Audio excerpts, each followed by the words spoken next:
Om Namo Bhagavate Vasudevaya. Om Namo Bhagavate Vasudevaya. Om Ajnanatimirandhasya Gnananjana Shalakaya Chakshuranmilitam Yena Tasmai Shri Gurave Namaha. Nama Om Vishnupadaya Krishna Presthaya Bhutale Srimate Bhaktivedanta Swabin Iti Namine. Namaste Saraswati Devi Gauravani Pracharini Nirvishesha Sunyavadi Paschatya Desatarini. Jai Shri Krishna Chaitanya Prabhu Nitya-nanda Shri Advaita Gadadhara Shri Vasadi Gaura Bhakta Vrinda. Hare Krishna Krishna Krishna Hare Hare Hare Rama Rama Rama Hare Hare. Hare Krishna. Jaya Jaya Sri Chaitanya Jaya Nitya-nanda Jaya Dvaita Chandra Jaya Gaura Bhakta Vrinda. Jaya Jaya Sri Chaitanya Jaya Nitya-nanda Jaya Dvaita Chandra Jaya Gaura Bhakta Vrinda. Jaya Jaya Sri Chaitanya Jaya Nitya-nanda Jaya Dvaita Chandra Jaya Gaura Bhakta Vrinda. Hare Krishna. I welcome all the devotees back to our discussion on the confidential reasons for the descent of Sri Chaitanya Mahaprabhu. Just some time back, we discussed, based on the Mangala Charan Shloka of Krishnadas Kaviraj Goswami, Radha Krishna Pranaya Vikriter Haladini Shakti Rasmad Ekatma Nam Api Bhuvi Pura Deha Bhedo Gatau Chaitanyathyam Prakata Madhuna Tadvayam Chaikya Bhaktam Radha Bhavadyuti Suvalitam Naumi Krishna Swarupam. So Radha and Krishna are one, but they manifested themselves in two forms for the purpose of performing pastimes, experiencing rasa, bliss in their pastimes.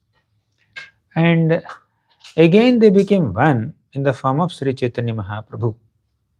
Krishna accepted the emotion and complexion of Srimati Radharani and manifested himself as Sri Chaitanya Mahaprabhu. And who is Chaitanya Mahaprabhu? He is Krishna in the mood of Srimati Radharani. And Krishna is called Rishika Shekhara. He is the best of all relishers of rasas. And it is Krishna who manifests himself in multiple forms and makes himself available as the object of worship, object of love and affection for so many multitudes of devotees. Now, that Krishna, when he is reciprocating with the mood of his devotees, he also becomes very attracted to their mood, so much so that he aspires for their mood. Krishna becomes attracted to their mood and aspires for their mood, because while rendering service to Krishna, these devotees are experiencing more pleasure in their service than even Krishna is experiencing while receiving that service. They are doing all hard work. Definitely, Krishna, who is the recipient of service, should be happy and comfortable and excited.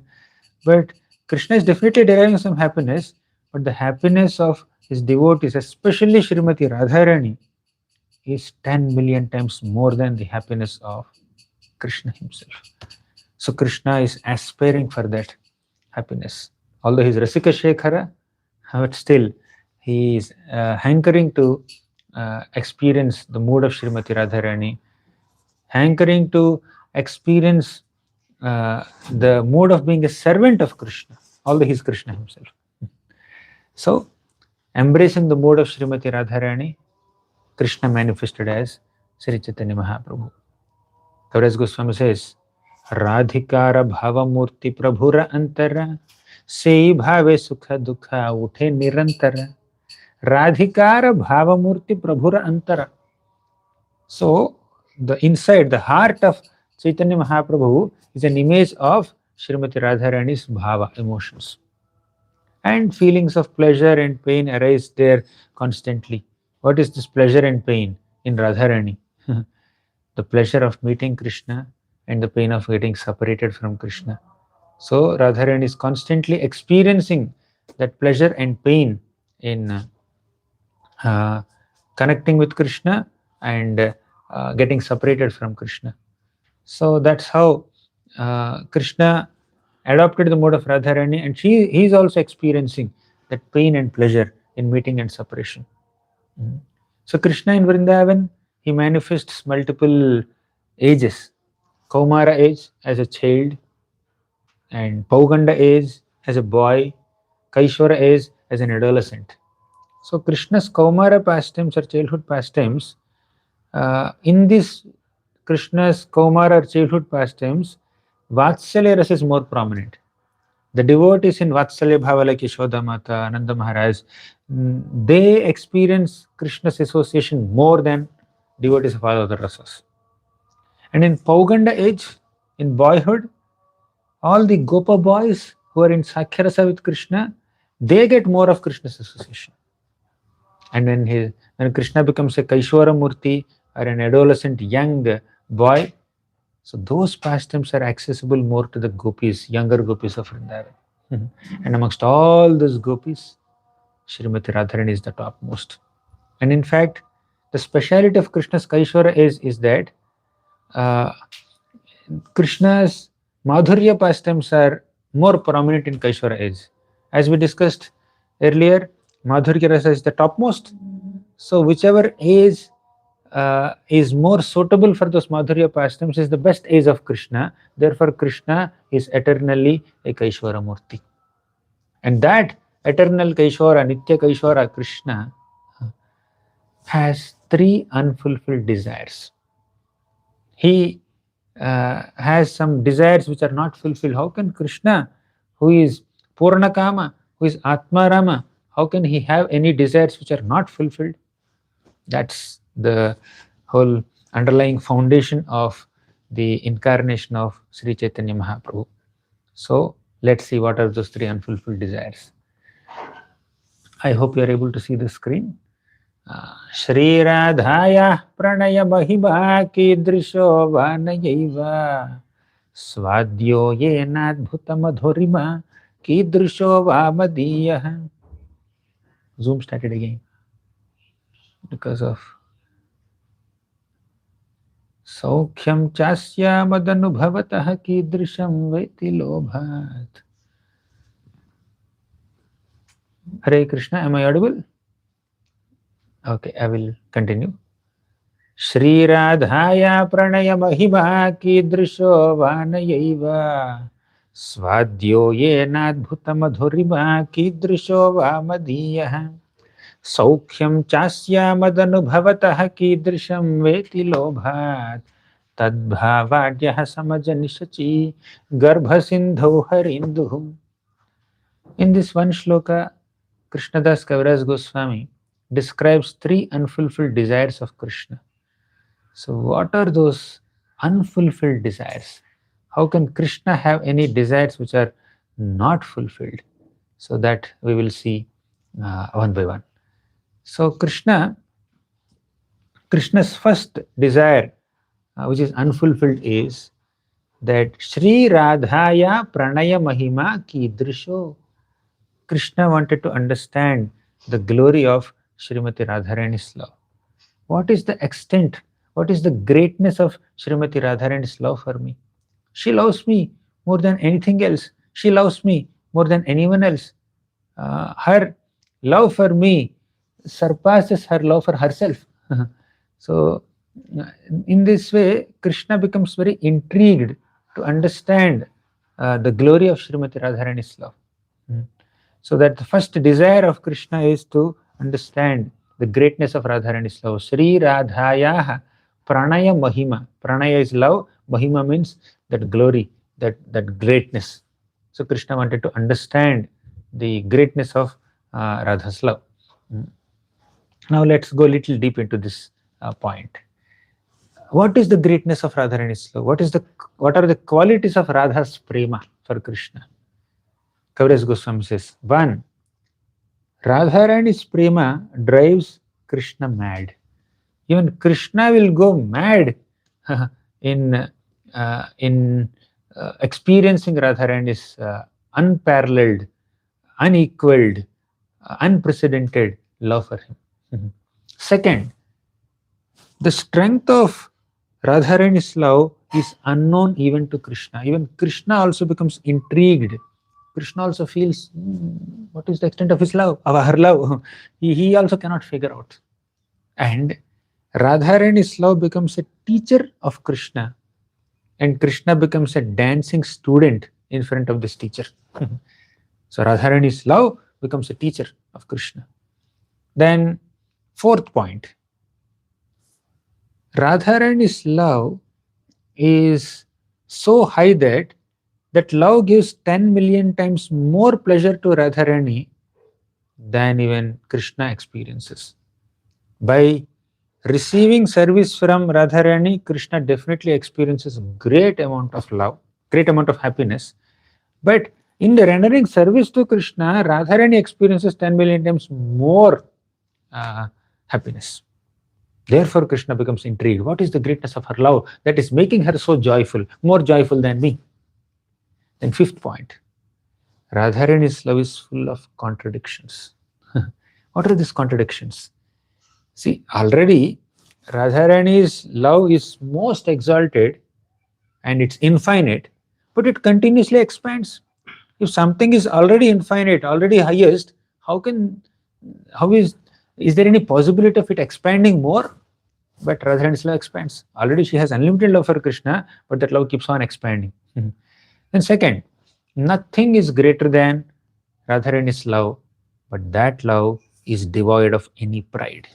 Generally in this world, when we see people, when they're great, they're also little proud, little arrogant. They think great about themselves. But Radharani, although her love is the most exalted, she is the most humble. She even says that, Krishna, this devotee is greater than me. Please accept this devotee. While recommending a devotee to Krishna, Radharani is so humble that she considers herself inferior to that devotee. And she genuinely feels it. She recommends another devotee. Although she is the supreme devotee of Krishna, supreme servant of Krishna, she is supremely humble also. In fact, Dainya and Prema are not different. Dainya means humility, Prema is love. So Prema and Dainya, humility and love of God, are not different according to the teachings of the Shastras. And nothing is purer than Radharani's love, yet sometimes Radharani's love is little perverse, little crooked, little duplicitous.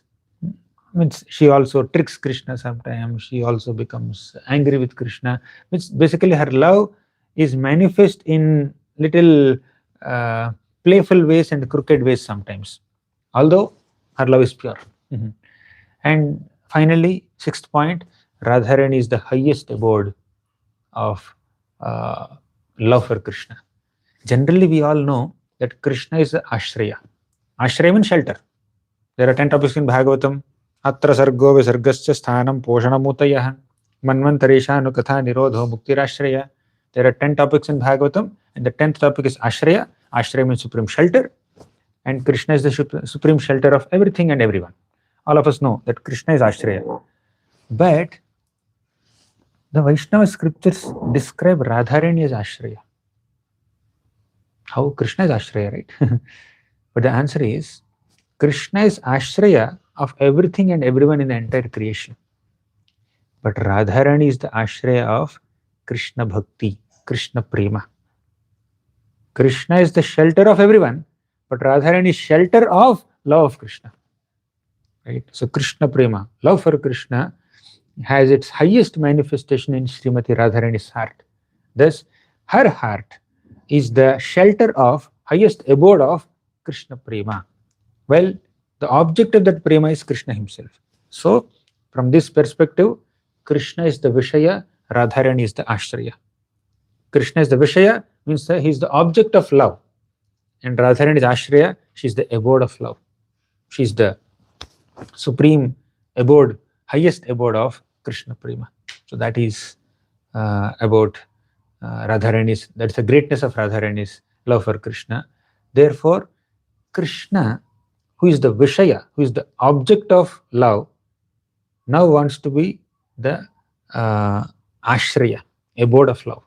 Basically, he is the recipient of Radharani's love, but now he wants to act as Radharani and express love for Krishna. Although he is the supreme recipient of Radharani's prema, somehow he wants Radharani's prema for Krishna, and he wants the position of Radharani so that he can express prema for Krishna in the mode of Radharani. That's inconceivable. Inconceivable. Right? So somebody is loving you so much, and you're impressed with the way they are loving you, and you are aspiring for their position, and you want to love yourself like the way they love you. Oh, inconceivable. You naturally love yourself.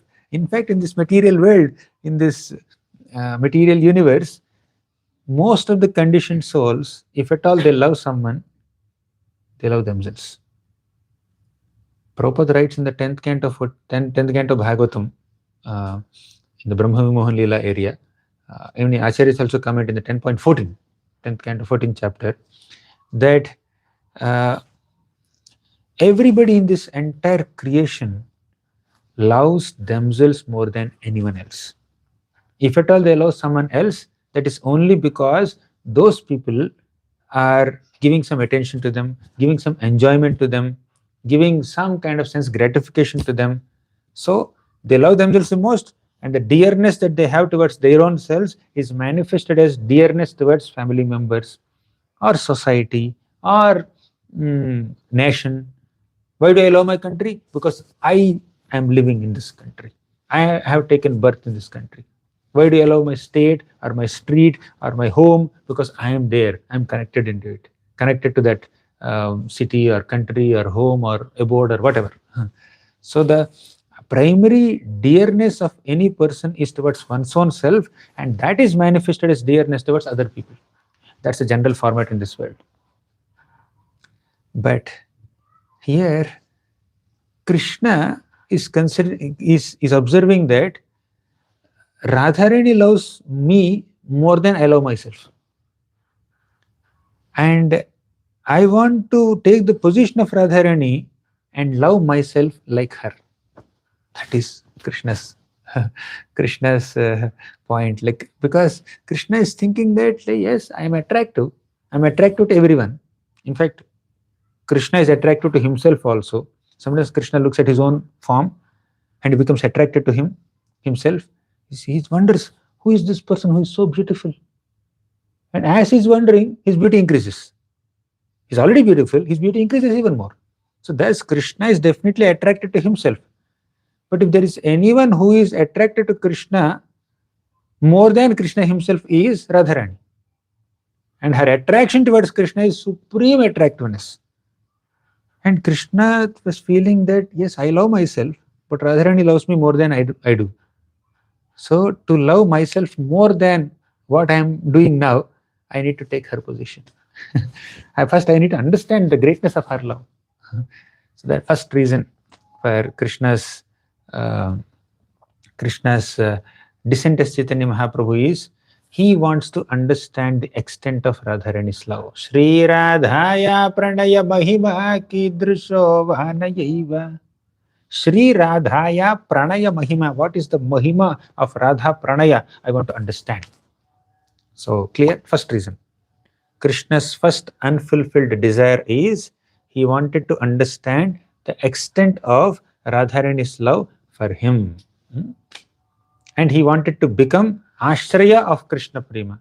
Although he is the Vishaya of Krishna Prema, although he is the object of love of his devotees, he wants to become the subject, he wants to become the abode of love. He wants to become the shelter of that love. Let me love Krishna. Krishna is thinking, let me love Krishna. Right? Let me love Krishna like Krishna's supreme devotee Radharani. So that is our first desire. Now second desire. So Krishna has second unfulfilled desire also. 1 second. Yeah, this one. Second unfulfilled desire. Swadhyo yenadbhuta madhurima kidrisho vamadiyah. So, while discussing the first reason also, I spoke a few things very much connected here. Madiyah adbhuta madhurima. Madiya means my own. Adbhuta means wonderful. Madhurima means sweetness. Swadhyo yenadbhuta madhurima kidrisho vamadiyah. So Krishna was thinking, what is the extent of my own sweetness? Why Radharani is so attached to me? Radharani is relishing my sweetness so much, but I can never understand the extent of my own sweetness. Radharani understands. So I want to explore my own sweetness. What is there in me? A simple example. Sugar cannot understand how sweet it is. One who tastes the sugar will understand. Similarly, Krishna, who is like purely sweet, like sugar, like nectar, he cannot understand the extent of his own sweetness. But Radharani understands the extent of his sweetness. So, who can relish sweets in this world coming to the material platform? One who does not have diabetes, one who actually has some kind of taste and inclination to eat sweets. Some people like chilies more, some people like salty items more, namkeen cheese, but they can't handle sweets so much. But there are some people who are lovers of sweets, right? So different people have different tastes. So one who loves sweets can enjoy sweets if you give him. One who does not have taste for sweets, one has a different taste. He wants namkeen cheese, he wants spicy items. So such people cannot. They cannot understand, cannot relish sweet items. Now, amongst all the relishers of sweet items, one who has great digestive capacity, one who has taste, not only taste, along with taste, they should be able to process what they're eating, right? So now coming to bhakti context, who can relish Krishna's sweetness to the maximum capacity? Who has the digestive power? Who has that purity of heart? Srimati Radharani. Amongst all the relishers of Krishna's sweetness, the topmost relisher of Krishna's sweetness is Srimati Radharani. She says, Akshanvatam phalabidam naparam vidamaha. The purpose of having eyes is only to see Krishna. No other purpose for having eyes. That is the first statement that she made in the Venu Gita. So within one eye blink, Srimati Radharani experiences millions and millions of yugas of separation from Krishna. Although many people don't even realize the duration of an eye blink, they can't see any discontinuity in their vision during the eye blink period. It's a fraction of a second. So they see continuity in their vision. But Radharani sees a great discontinuity in her vision of Krishna even within one eye blink period, and she sometimes even criticizes Brahma for keeping these eyelids on the eyes. Gopyah tapah kimacharan yadamushya rupam lavanya saramasamordhamananya siddham drigbhih pibantyadusava bhinavam durrapam ekanta dhama yashashah shriya aishwarasya. What great tapasya did the gopis of Vrindavan do to be able to relish Krishna's form, Krishna's sweetness like this?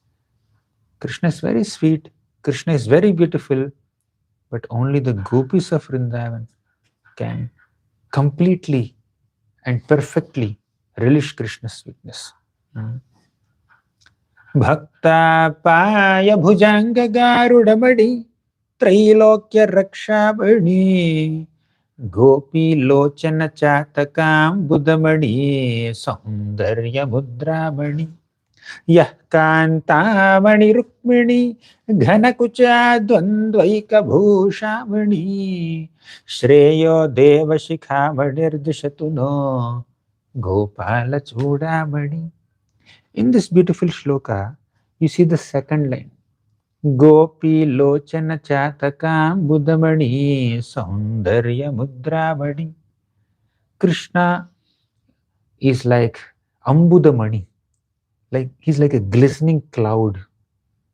Mani means a precious gem glistens, right? Similarly, Krishna also shines.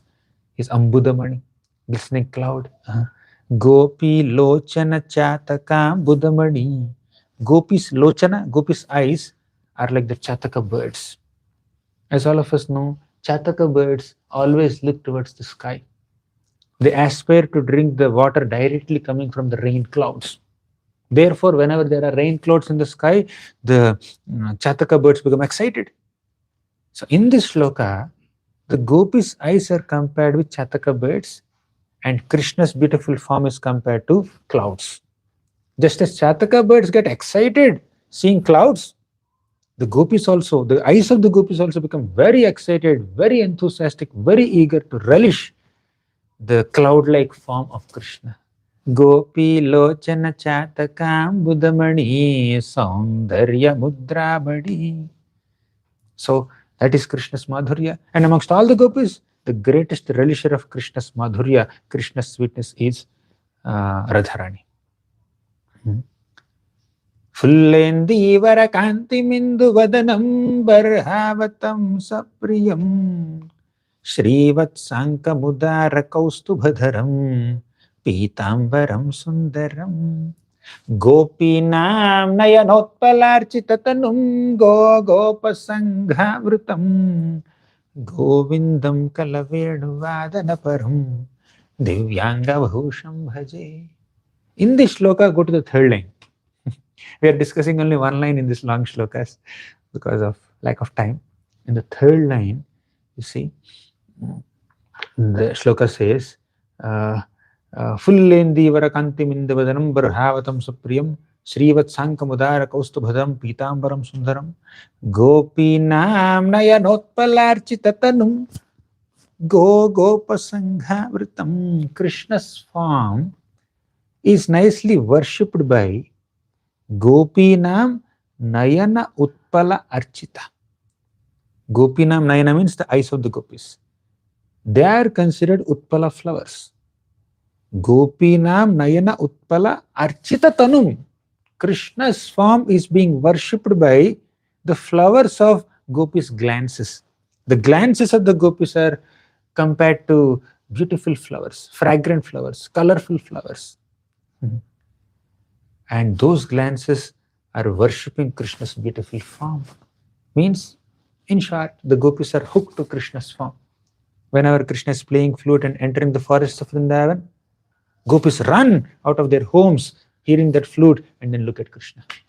As Krishna is passing from their vision, so they look at Krishna like this. Krishna is going, Krishna is going, Krishna is going, Krishna is going. Oh.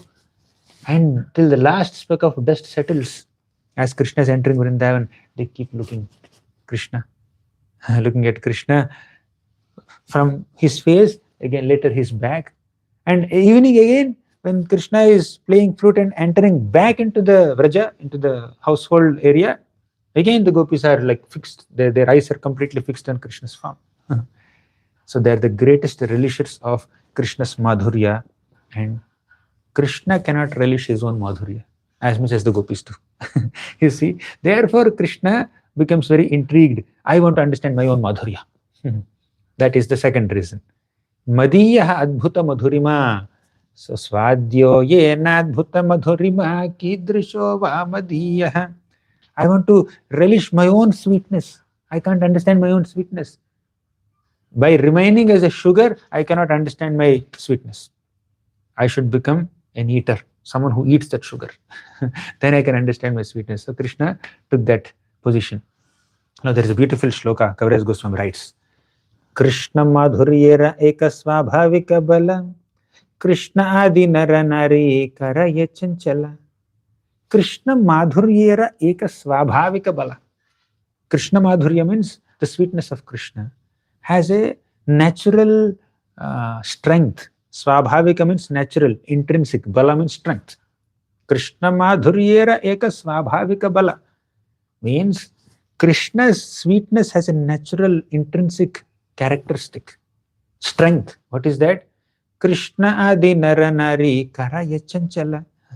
It makes everyone chanchal, restless with a desire to experience that sweetness. Who becomes restless? Nara, men, nari, women also. And Krishna, the beginning with Krishna, even Krishna also becomes eager to relish his own sweetness. Krishna becomes eager to relish his own form.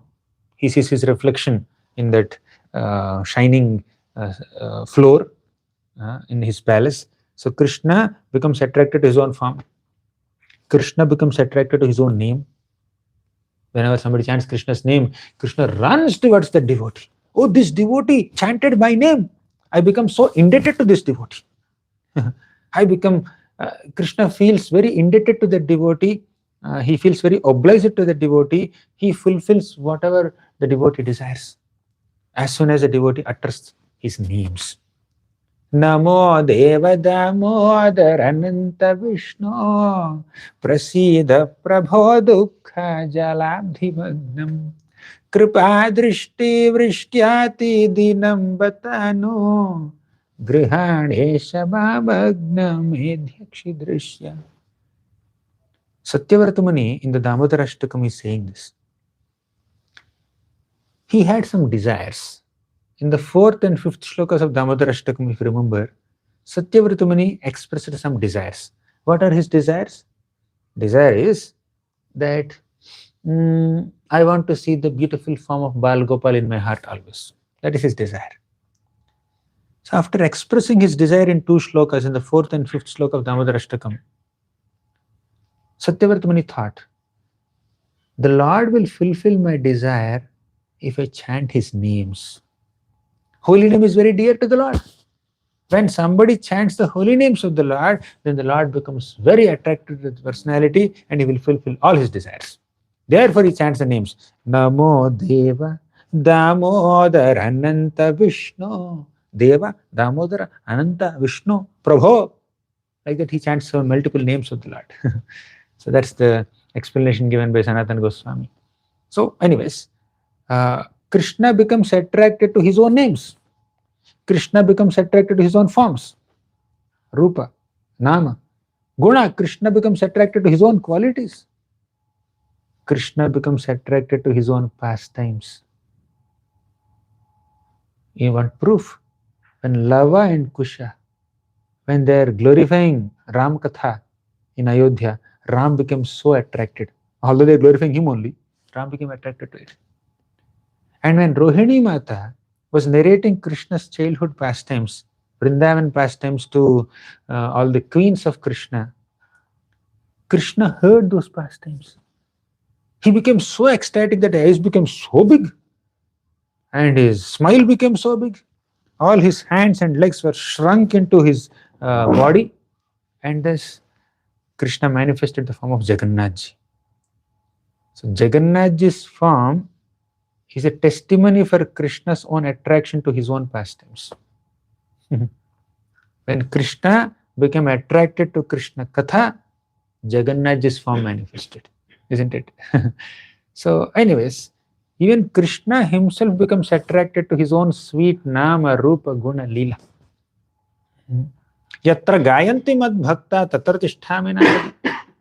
Why when devotees are chanting Krishna's sweet names or glorifying Krishna's sweet pastimes, why Krishna comes and sits there? Because Krishna's Nama, Rupa, Guna, Leela are so sweet that even Krishna wants to relish them. Right? So that's why in this shloka, Krishnadas Kaviraj Goswami says, Krishna Adi, Krishna Madhuryera Eka Swabhavika Bala. Krishna Adi Nara Nari Karaya Chanchala. So that is, these are aspects of Krishna's sweetness, Krishna's beauty. Krishna's beauty is wonderful, infinite, complete, perfect, and has no limit. And only Radharani can fully taste it, like a pure mirror. So when somebody goes in front of a mirror, they will be able to see their own reflection in the mirror if the mirror is clean. But if the mirror has a thin layer of dust, they will see a blurred image of themselves. But if the mirror has thick layer of dust, they can't see themselves at all. Right? So the mirror has to be clean. Then we can see our reflection. And Srimati Radharani is like that pure mirror, clean mirror that can completely depict Krishna's figure, Krishna's form. So only Radharani, whose love is pure like mirror, can taste that. Only pure mirror, clean mirror can reflect the image properly. Similarly, And only someone who has pure heart like Srimati Radharani can relish Krishna's sweetness completely. And Krishna's beauty, Krishna's madhurya, it has no room for expansion. Already full, already complete, already perfect, already infinite. But still, it keeps on expanding. Krishna's beauty expands, Krishna's sweetness expands, madhurya expands only. Adharam madhuram, vadhanam madhuram, nayanam madhuram, hasitam madhuram, everything about Krishna is madhura only. And that madhura is already infinite, but it keeps on expanding. And it is always fresh and new. Like, in that shloka says, Gopyah tapah kimacharan yadamushya rupam lavanya saramasamordhvamananya siddham. This line says, Drigbhihi pibanti anusavabhinavam durapam. Drigbhihi pibanti. When you drink the nectar of Krishna's beauty with your eyes, anusava abhinavam means that beauty appears newer, fresher, always appears newer and newer, fresher and fresher. That is the nature of Krishna's beauty, Krishna's beautiful form, you see. So, and seeing his beauty in a mirror, Krishna deliberates on it. Oh, I'm unable to relish my own beauty as much as Radharani does. Let me become Radharani. Then I'll relish. Now, how long can you see yourself? Only as long as when you stand on the mirror, in front of the mirror. But others can see us more. See, others look at us in this life, others look at us more than we look at ourselves. Because eyes are here, with eyes only we see. So only when we go in front of a mirror, we can see ourselves, right? Similarly, Krishna also. Of course, Krishna has transcendental and divine eyes, but still, Krishna feels that I cannot relish my beauty. I cannot see my beauty. I cannot relish my own sweetness. Radharani is standing in front of me. She is the supreme relisher of my sweetness, but I cannot relish. So I want to become like her. So Krishna became very thirsty, like a chataka bird, to experience his own madhurya. So then Krishna, seeing Krishna is considered the greatest fortune. Anyone who has an opportunity to see Krishna's form is considered the greatest fortunate person in this entire creation. Now, Krishna wanted to become that greatest fortunate person. Of course, he can see himself in a different way, but he wants to see himself the way Radharani sees himself. So, the first reason, I'll summarize. The first reason is Sri Radhaya Pranaya Mahima Kidrisho Vanayaiva. The first reason is Krishna wanted to understand the extent of Radharani's love. Therefore, he became Chaitanya Mahaprabhu. The first confidential reason for Krishna's descent as Sri Chaitanya Mahaprabhu is Krishna wanted to understand the extent of Radharani's love. Clear? Second confidential reason for Krishna's descent as Chaitanya is Swadyo yenadbhuta madhurima kidrisho vamadiyah. What is the extent of my own sweetness? Krishna became very intrigued to explore the extent of his own sweetness. How sweet he is, he wanted to understand it. And how did he get this desire? Seeing Radharani. Because Radharani is experiencing his sweetness more than anyone else. So Krishna also wanted to experience his own sweetness. Therefore, he wanted to become Radharani. That is the second confidential reason. Third confidential reason, very, very confidential, is Saukhyam chasya madanubhavatah kidrisham veti lobhat. Saukhyam chasya madanubhavatah means what great happiness Radharani is experiencing while serving me, while seeing me, while talking to me, or while bringing any of her senses in contact with me. What is her happiness? So Krishna became greedy to experience the pleasure of Radharani.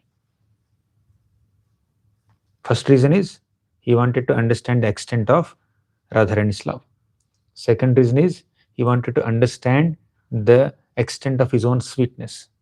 Third reason is he wanted to experience the happiness that Radharani is experiencing while serving him. while seeing him, while being with him. So that is the third reason. Now let's elaborately describe the third reason. Very beautifully, Kaviraj Goswami explains the third reason. Of course, all reasons. So, rasa siddhanta, or the conclusive truth about rasas, is very deep. 1 second.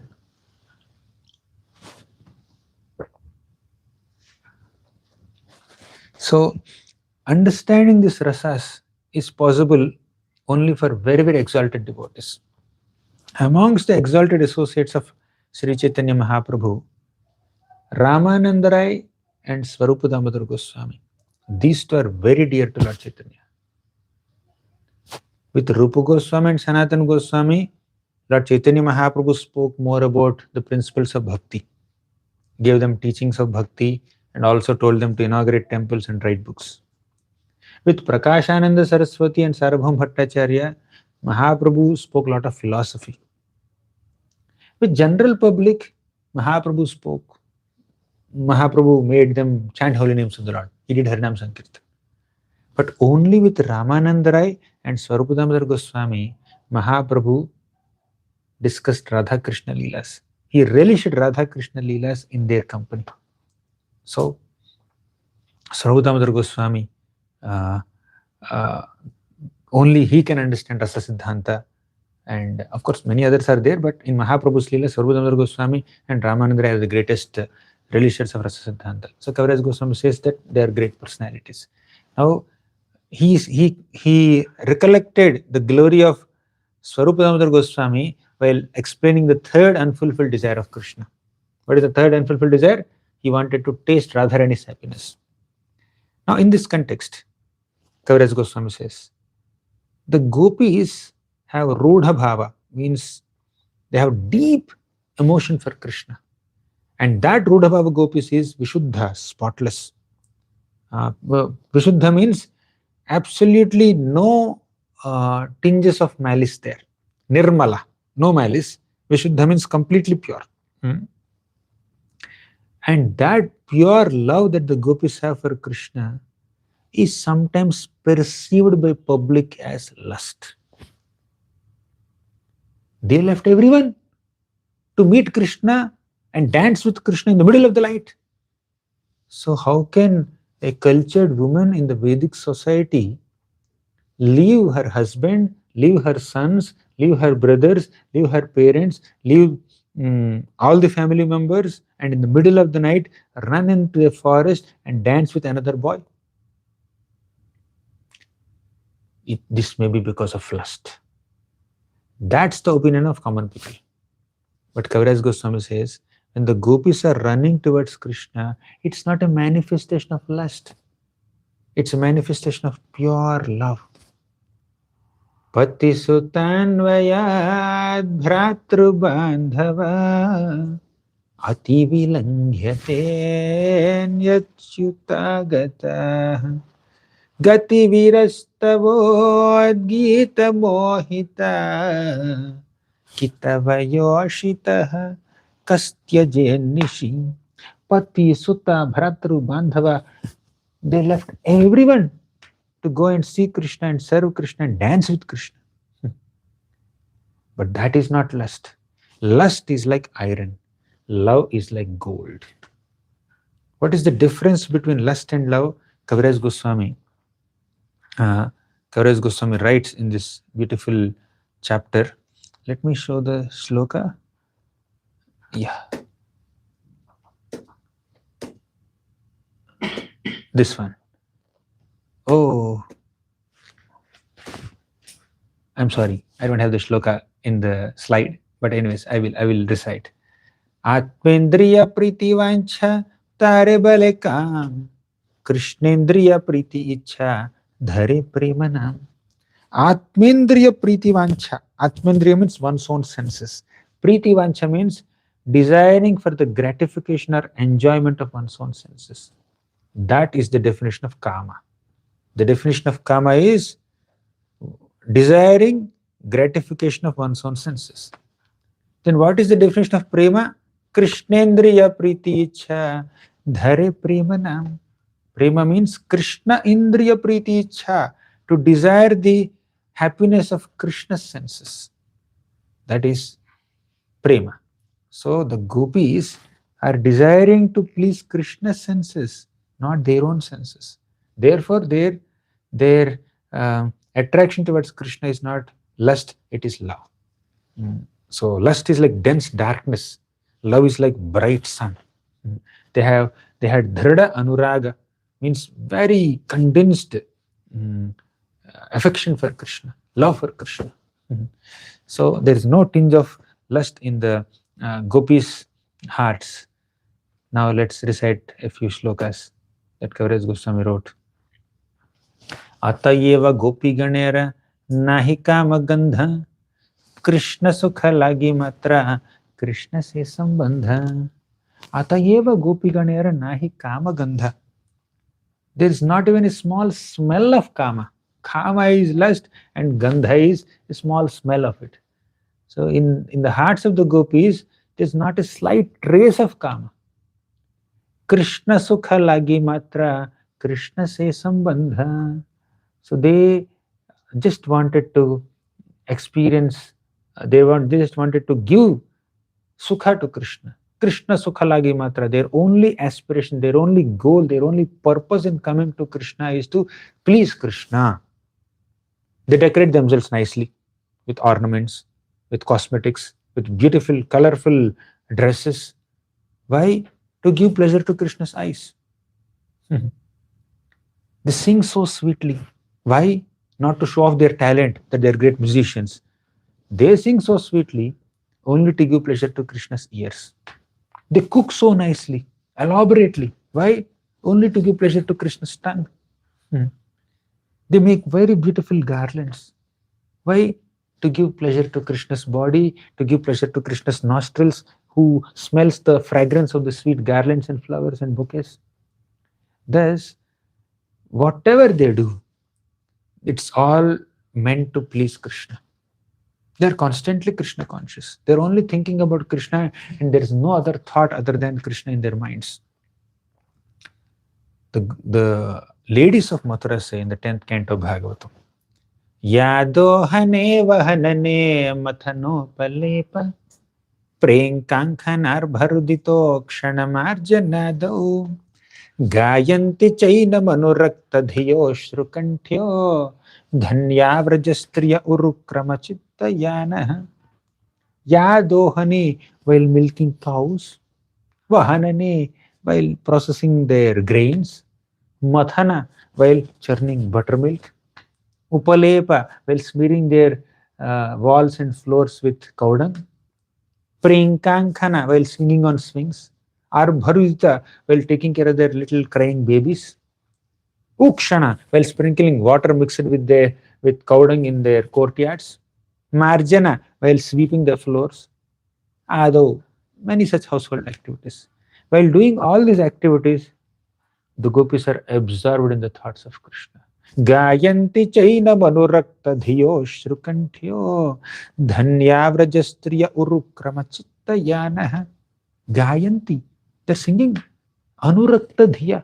Their hearts are completely immersed in rakti, immersed in love for Krishna, affection for Krishna. Anurakta dhiyo ashrukantyo. Also their voices are faltering, their eyes are shedding tears out of love. They are not compromising on their household duties, but they are absorbed in the thoughts of Krishna while doing their household duties. While the conditioned souls, they cannot think of Krishna even while chanting Krishna's names. At least I can say it with my realization, with full realization. While chanting the name of Krishna, mind is not thinking about Krishna. While hearing Krishna Katha, while hearing about Krishna's Nama, Rupa, Guna, Lila, we don't think of Krishna, we think of something else. That is a condition of struggling sadhakas. What to speak of remembering Krishna while doing something else which is not Krishna conscious? Even while doing core Krishna conscious activities of Sravanam, Kirtanam, Smaranam, in the association of devotees, in a temple, in a holy place, mind becomes stressed out. Mind runs here and there. But the gopis are not like that. Even when they are just lifting cow dung, even when they are taking care of their crying babies, they're thoroughly Krishna conscious, right? While a sadhaka struggles to remember Krishna, even while hearing about Krishna and chanting Krishna's names, even when all the senses are fully absorbed and engaged in Krishna's service, mind is thinking of something else. But the gopis, even though they are doing regular, simple household duties, they are only thinking about Krishna. So, their whatever is there in their minds is not lust, it is pure love. Sometimes they become very anxious about Krishna's safety. Oh, Krishna is walking barefoot in the forests of Vrindavan. Maybe some thorns might pierce his feet. Yatte sujata charana buruham staneshu. So Krishna's feet are so soft that they can't even bear the touch of our tender bodies. Now that Krishna is walking on in the forests of Vrindavan without shoes, they're anxious. So they are thinking only about Krishna. Let's read the next shloka. Atma sukha dukhe gopira nahika vichar, Krishna sukha hetu cheshta mano vyavahar. Atma sukha dukhe gopira nahika vichar. The gopis never think about their sukha and their dukkha. What gives me happiness, what gives me distress, that is never their consideration. Nahika vichar, they never think about it. What do you think about? Krishna sukha hetu cheshta mano vyavahar. Only for the purpose of pleasing Krishna and giving happiness to Krishna, they do cheshta. They act in so many ways. Mana, their mind and their activities are centered on the principle of giving pleasure to Krishna. Their cheshta mano vyavahar means their external behavior and their internal thoughts all are completely rooted in the principle of giving pleasure to Krishna. Samsiddhir haritoshanam. If anyone has completely realized and demonstrated this principle of samsiddhir haritoshanam, they are the gopis of Vrindavan. Only they can give complete pleasure to Krishna, samsiddhir haritoshanam. They renounced everything for Krishna. And they caused even Krishna to break his promise. What is Krishna's promise? Krishna promised to everyone that ye yathama prapadyante tam sataiva bhajamyaham. So the way you approach me, in a similar way, I will reciprocate with you. But in the case of gopis, Krishna said, Naparayeham niravadya samyujam. I have no ability. Naparayeham. My dear gopis, although I very confidently declared that I will reciprocate with my devotees according to the way they approach me, but in your case, I don't think I have the ability to reciprocate with the way you have served me. Your ability and your eagerness to serve me crossed beyond my ability to reciprocate with that service.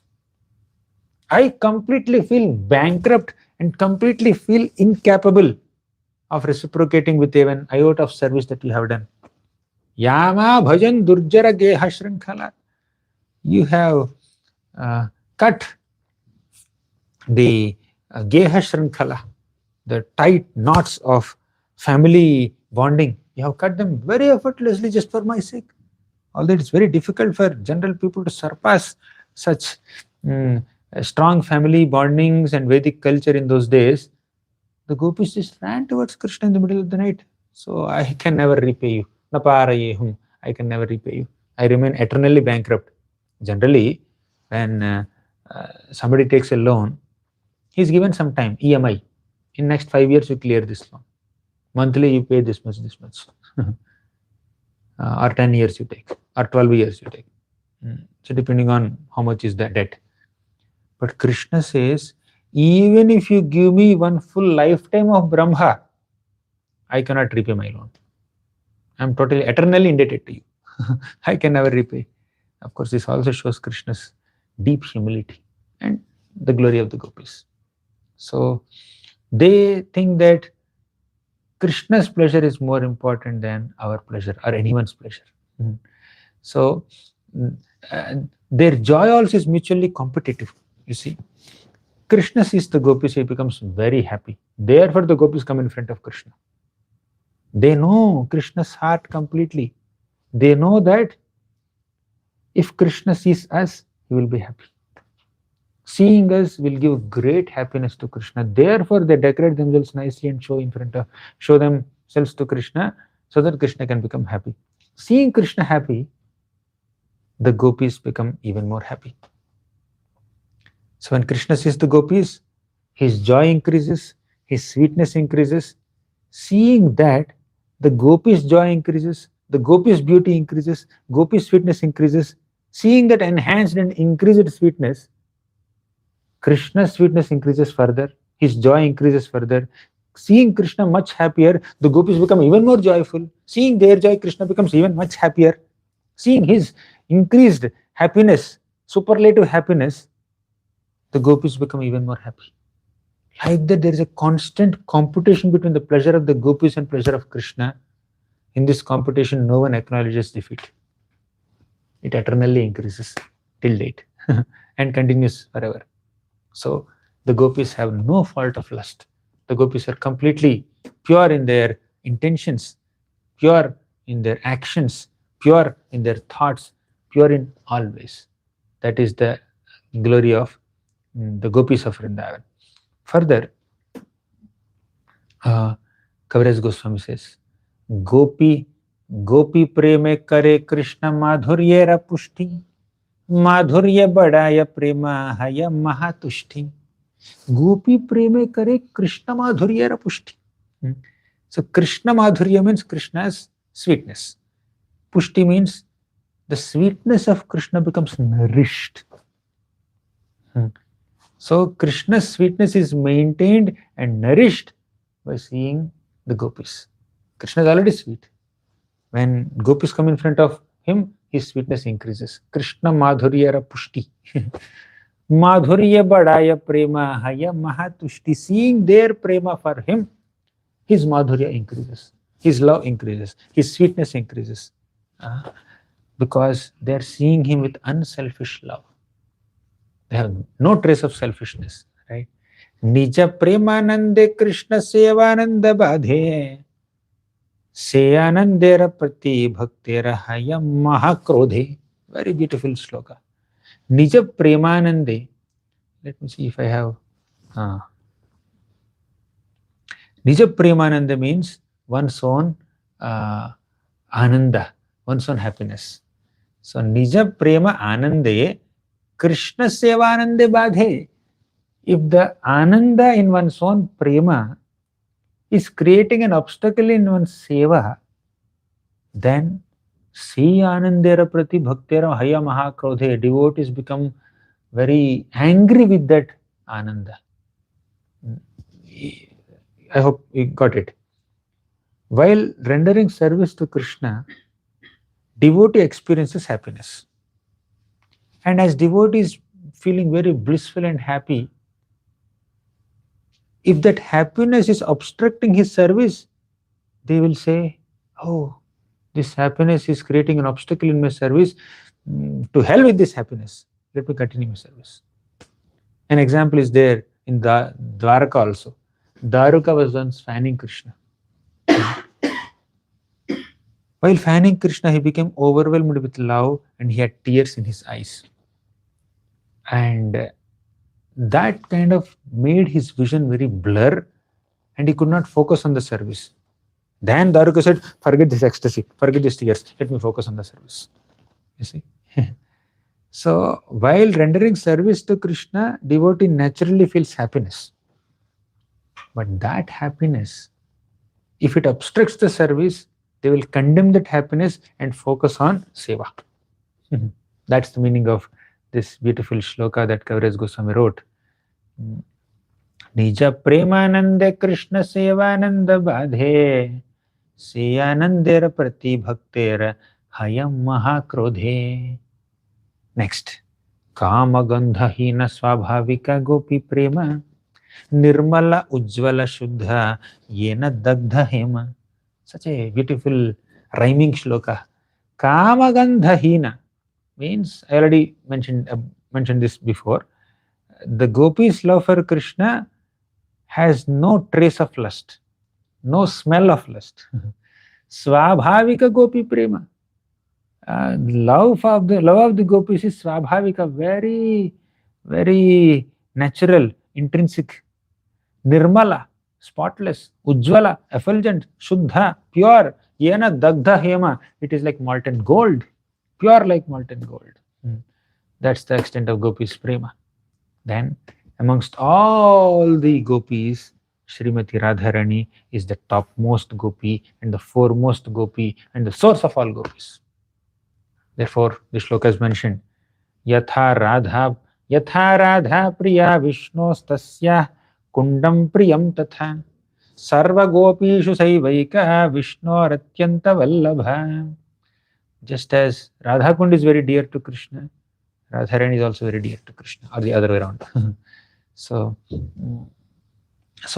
these are the three unfulfilled desires of Krishna. There is much more to describe, but time up.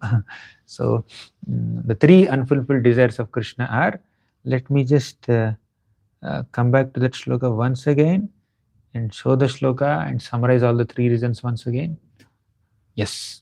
Sri Radhaya Pranaya Mahima Kidrisho Vanayaiva Svadyo Yena Adbhuta Madhurima Kidrisho Vamadiyah Saukhyam Chasya Madanubhavatah Kidrisham Veti Lobhat Tadbhavadhyah Samajanishachi Garbha Sindhau Harinduhu.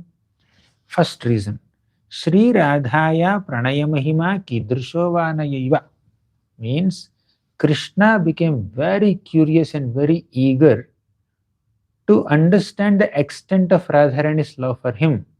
That's the first reason, first confidential reason. Second, Svadyo yena adbhuta madhurima kidrisho vamadiyah. Yena adbhuta madhurima kidrisho.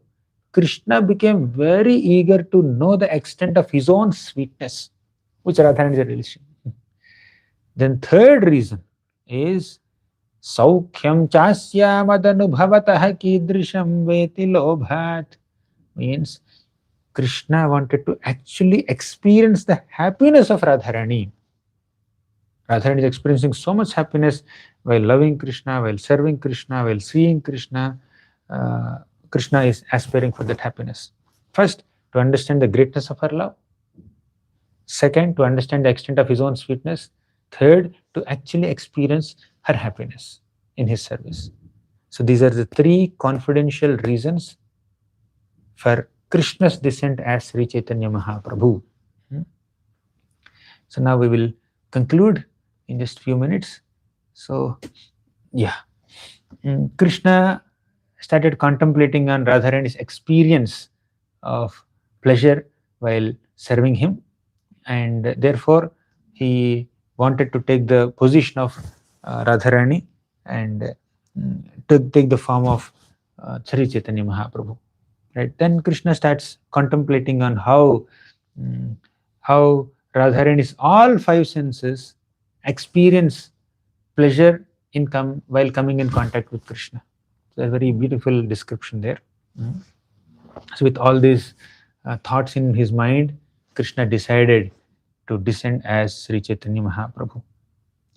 And Krishna's decision and the time of the incarnation of this Kali Yuga means Krishna's decision and the time of Yuga Avatar coincided.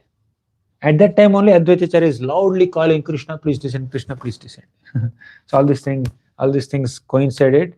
So Krishna appeared on this planet, and one line we need to discuss. How did Krishna appear? In what form did Krishna appear? With these three confidential reasons, let's go to the last line of the key shloka. Last line. Tadbhavadhyah samajanishachi garbha sindhau harinduhu. Tadbhavadhyah. Now you saw the first three lines, Radharani is mentioned. All the three unfulfilled desires of Krishna are connected to Srimati Radharani. So Krishna imbibed her mood, Tadbhavadhyah, accepting her mood, samajani sachi garbha sindhau. So he appeared in the womb of Sachi Mata. And that womb of Sachi Mata is considered Sindhu, and Lord Hari is called Indu. Indu is moon. Hari is compared to moon. Sachi Garbha means womb of mother Yashoda is compared to, womb of mother Sachi is compared to ocean. Just like moon appears from the ocean, Lord Hari appeared from Sachi Mata's womb. Sachi Mata's womb is compared to ocean, and Lord Chaitanya Mahaprabhu is compared to the moon. Tadbhavadyaha samajani Sachi Garbha Sindho Harindu. So these are the confidential reasons for Krishna's appearance as Sri Chaitanya Mahaprabhu. So to summarize, Krishna had three unfulfilled desires. First is he wanted to understand the extent of Radharani's love for him. Second, he wanted to understand the extent of his own sweetness. Third, he wanted to experience the happiness of Srimati Radharani. With these three to fulfill these three desires, Krishna appeared as Sri Chaitanya Mahaprabhu, and Sri Chaitanya Mahaprabhu is non-different from Radha and Krishna.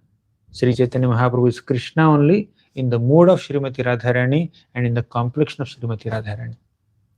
And Radha and Krishna together are there. And Krishna is most merciful. If there is someone who is more merciful than Krishna, that is a devotee of Krishna.